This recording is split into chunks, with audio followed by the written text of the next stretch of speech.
আদালতে ফের ধাক্কা কালীঘাট তৃণমূলের। মামলা দ্রুত শুনানির আর্জি খারিজ। ব্যাংক অ্যাকাউন্ট ফ্রিজ করার মামলার দ্রুত শুনানির আর্জি খারিজ করলেন বিচারপতি সৌগত ভট্টাচার্য। মামলা হবে তালিকা মেনেই, কাউকেই কোনো বাড়তি সুবিধা নয়, জানালেন বিচারপতি সৌগত ভট্টাচার্য। আজ বা আগামীকাল নয়, মামলার শুনানি যেন পরশুর আগে না করা হয় আবেদন সলিসিটর জেনারেল তুষার মেহতার।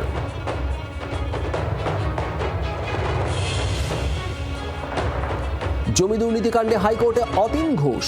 আগাম জামিন চেয়ে হাইকোর্টে অতীন। জমি দুর্নীতিকাণ্ডে বিপাকে প্রাক্তন ডেপুটি মেয়র অতীন ঘোষ। জোর করে সম্পত্তি দখলের অভিযোগে অতীনের বিরুদ্ধে এফআইআর দায়ের হয় প্রগতি ময়দান থানায়।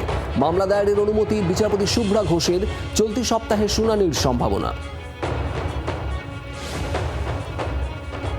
শোভন চট্টোপাধ্যায়ের পিঠে ছুরি মেরেছিলেন কারা? জি24 ঘন্টা বৈশাখী বন্দ্যোপাধ্যায় নিশানায় এবার ফিরহাদ হাকিম, অরূপ বিশ্বাস। শোভনের সব থেকে বড় শত্রু এই দুজন, জি24 ঘন্টা মন্তব্য বৈশাখী। হুমায়ুনের হুমকি, মুখ্যমন্ত্রীর কড়া বার্তার পরই পুলিশের অ্যাকশন।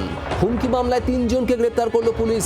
হুমায়ুনের সভার 3 আয়োজক গ্রেপ্তার। পুলিশের জালে গোলাম মোস্তফা, আমিনুল হক, আনিসুর রহমান। ধৃতদের একজন হুমায়ুনের দলের ব্লক সভাপতি, একজন অঞ্চল সভাপতি। বহরমপুর থেকে জালে 2 জন, রেজিনগর থেকে পুলিশের জালে 1 জন। হুমায়ুনের গ্রেপ্তার হওয়া কি সময়ের অপেক্ষা? সেবাশ্রয়ের নামে বুজরুকি। সেবার নামে সেবাশ্রয়ে ছিনিমিনি খেলতেন অভিষেক বন্দ্যোপাধ্যায়। প্রেসক্রিপশন দিতেন ডাক্তারি পড়ুয়ারা।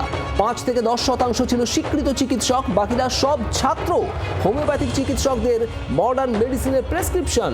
বিস্ফোরক দাবি সেবাশ্রয়ে থাকা সিনিয়র চিকিৎসকদের। শুধু বুজরুকি নয়, সেবাশ্রয় শিবিরের রোগীদের থেকেও তোলাবাজি। রোগীদের মগজ ধোলাই করে কলকাতার বেসরকারি হাসপাতালে পাঠানো হতো। স্বাস্থ্যসাথী থেকে প্রতিদিন 3 থেকে 4 হাজার টাকা তোলা হতো। রোগীদের থেকে 40 থেকে 50 হাজার টাকা তোলা হতো। বিনামূল্যে চিকিৎসার নামে হাসপাতালে ভর্তি করানো হতো। সেবাশ্রয়ে অন্তত 100 কোটি টাকার দুর্নীতি হয়েছে। জি24 ঘন্টায় বিস্ফোরক দাবি সেবাশ্রয়ে থাকা চিকিৎসকের। বাংলার আওয়াজ, বাঙালির আবেগ, জি24 ঘন্টা।